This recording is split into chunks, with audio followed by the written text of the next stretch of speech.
el gobierno nacionalista ucraniano decidió que no iba a pasar.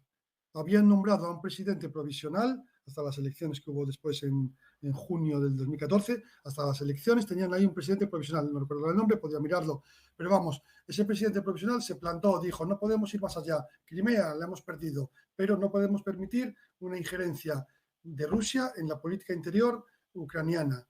Entonces hay que intervenir, hay que sofocar la revuelta. ¿Y qué fue lo que pasó? Porque esto resulta interesante. Ahí sale por ahí un tipo que es el famoso coronel Girkin, No.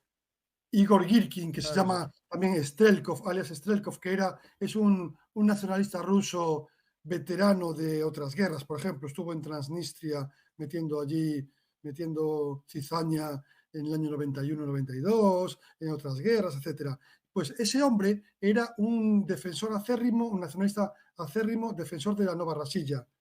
Y sin que tuviera realmente ninguna conexión con Putin, es decir, que no fue una orden del Kremlin, no fue una orden de Moscú, había montado un grupo ahí de mercenarios y tal que habían intervenido en Crimea y decidió, motu propio, sin que nadie dijese nada, irse a dos ciudades de Donetsk, que son Slaviansk y Kramatorsk, y hasta entonces, repito, no había habido ninguna violencia. Entonces, él con su grupo armado, que eran una cincuentena, una cosa así, llegó a esa sociedad, a Slaviansk, a Kramatorsk, y allí capturó el cuartel de la policía, el ayuntamiento, diferentes lugares públicos, y se hizo con un alijo de armas, ¿no? Que repartió entre los 4 gatos que había allí, partidarios de la independencia de Donetsk y Lugansk.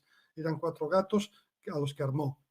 Y el gobierno ucraniano, creyendo que esa era la primera maniobra rusa para apoderarse de ese territorio, como habían hecho en Crimea, provocando, digamos, la intervención militar, decidió reaccionar con una operación antiterrorista en la cual intervinieron no solo la policía como hasta ahora, sino también el ejército.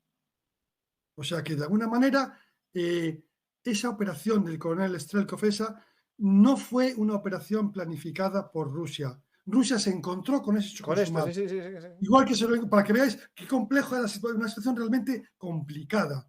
Entonces, los ucranianos, temiendo que ese fuera el comienzo de una invasión rusa, decidieron movilizarse y sofocar ese levantamiento en Slaviansk, que Claro, era una convertimos ciudad. algo que sería de Ministerio Interior, policía, por un Sí, acto terrorista, en algo que es militar por una agresión internacional, ¿no?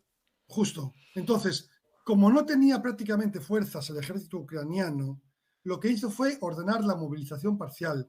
Movilizó a 40.000 efectivos, una cosa así. Y las unidades estaban tan en precario que prácticamente solo pudo enviar una brigada aerotransportada, 3 batallones escasos, un par de batallones, una cosa así. O sea que no tenía, fíjate, para dominar todo la Ucrania oriental tenía un par de batallones, una cosa, pues eso, 1.500 hombres, una cosa así. Obviamente eso era imposible. Entonces, cuando intentaron sofocar la rebelión en Slaviansk, que repito, eran 50 mercenarios, no más, con otros pocos centenares, es decir, se contaban con los dedos de las 4 manos y 2 pies, se contaban el número de soldados que había allí. Pues bien, los paracaidistas ucranianos y la policía no fue capaz de sofocar esa rebelión. Entonces, ¿qué hizo ese grupo encabezado por el coronel famoso? Lo que hizo fue proclamar la independencia, convocar un referéndum y declarar la independencia de Novorossiya, que era la unión de Donetsk y Lugansk, como un territorio independiente. ¿Y qué es lo que quería ese coronel en realidad? Lo que quería era provocar con esa declaración de independencia la intervención de Rusia. Claro.